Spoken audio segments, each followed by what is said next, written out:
So as part of our comprehensive training, today too we have looked at a few ways that our farmers can adapt in a regenerative agricultural way to help them improve their activity. So today we tackled how they can assess climate data so that they can farm in line with nature. Many of them, because they do not have access to this data or they do not use it, they sometimes start a farming process and then halfway they lose their crops to droughts and then a lot of things. So we try to educate them on how they can source for this data, such as rainfall patterns, so that they can know how they will irrigate their farm, they can harvest this rainfall and then subsequently use it. And also we help them to know how they can use some basic plants in their farm to help them test for soil health, like the pH of the soil. We demonstrated a very innovative and simple technique that they can adopt in their farm to help them grow very good food, not infested with pesticides and insecticides, so that we all can enjoy something good from the farm. Also, the training also involves partners from Kenya and Tanzania. So they are here to share their experiences and also to learn how we also do it in these regions. We are also learning from them and helping our farmers and young farmers also to learn how they do it so that they can adapt it in their farm process. Thank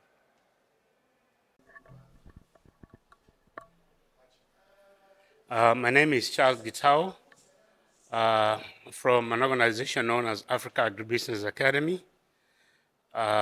We are in Kenya, Uganda, Tanzania, Rwanda, Burundi, and Ethiopia.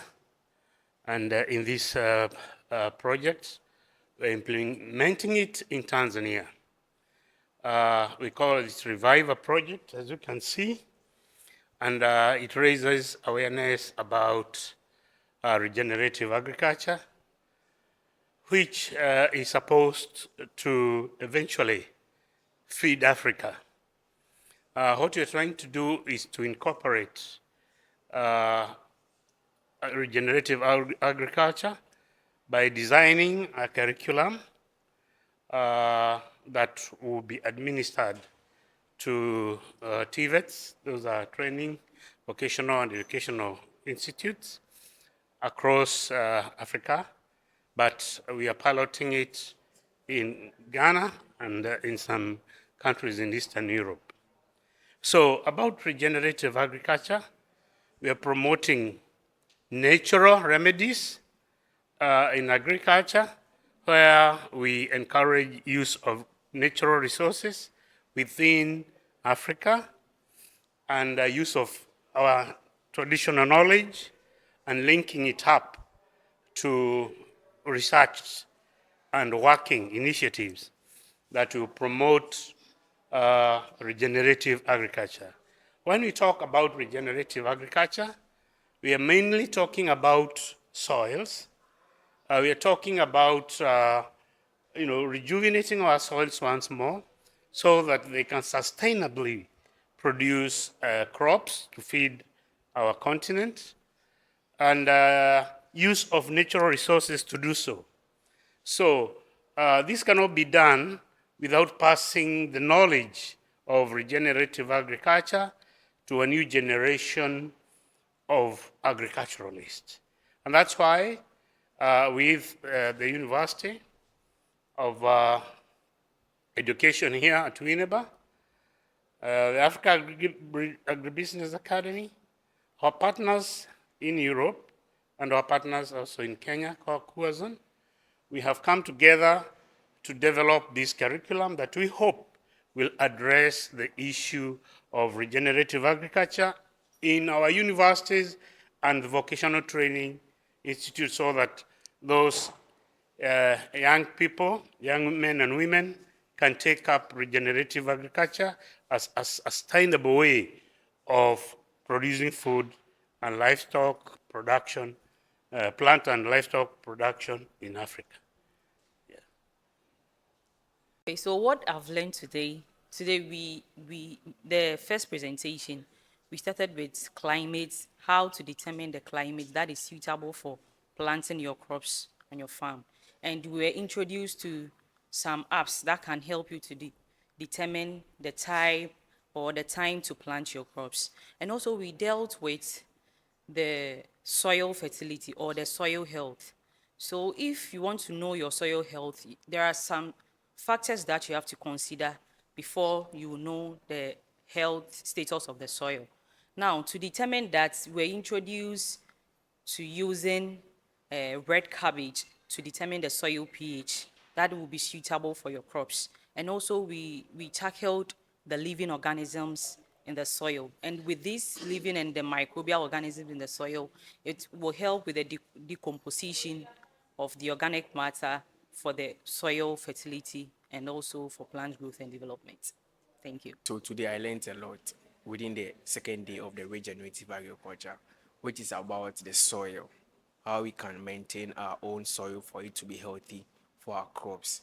And then looking at what we are learning today and what am I acquiring, it is making more of the fact that our soil needs to be healthy. And how can we do that? We have microorganisms in the soil at which human activities like the tillage is exposing them to the sun rays, at which they are going bad and then they are all dying. These organisms helps to improve the fertility of the soil. That is when the soil becomes very healthy for our crops. And when we are introducing zero tillage, it means that we are protecting the life of these organisms so that they can improve the fertility of our soil for our crops to also benefit on a symbiotic relationship with them, so that we human beings can also harvest and then have our produce. So regenerative agriculture is here to stay. It is here to build young agriculturists like myself, because I'm being renewed in the mind to the old system and to the mechanization we are doing. I said to ask myself a question that I love this mechanization agriculture, but looking at what I'm learning today over here, it seems like I need to go back to revisit the Riviver project, which is a regenerative agriculture, whereas we are going to conserve our ecosystem, we are conserving our soil, we are conserving the atmosphere, employing afforestation into our environment so that at the end we can build up multiple of microorganisms which are going to help our soil to regenerate it. So I'm learning a lot. I'm learning very far a lot from this Reviver project. And I hope our young farmers out there will also learn from us when we come out there to tell them what we are learning and how to regenerate agriculture back again.